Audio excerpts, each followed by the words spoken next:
Welcome to Not Milk Never Milk. Subscribe if you're lactose intolerant. In this video, I will show how to make delicious Reese's popsicles.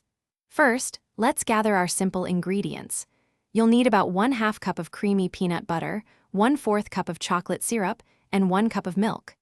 Don't forget 2 tablespoons of powdered sugar and a tiny pinch of salt to enhance the flavors.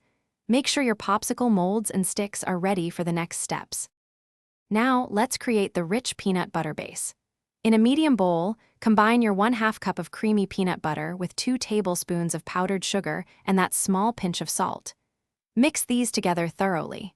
Then, slowly add the 1 cup of milk, whisking continuously until the mixture is completely smooth and free of any lumps. This ensures a delightful, consistent popsicle. It's time to assemble our treats. Carefully pour the peanut butter mixture into your popsicle molds, filling each one about 3/4 full. Next, take your 1/4 cup of chocolate syrup and drizzle it into each mold, using a skewer or knife to create a beautiful swirl pattern. Insert your popsicle sticks, then place the molds in the freezer for a minimum of 4 to 6 hours, or until completely solid.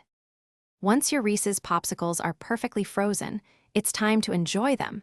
To easily remove them from the molds, run a little warm water over the outside of each mold for about 10 to 15 seconds. Gently pull out your delicious frozen treats. These are best enjoyed right away, but any leftovers can be stored in an airtight container in the freezer for up to 2 weeks. Enjoy your homemade delight. Thanks for watching. If this was helpful, leave a like and consider subscribing. See you next time.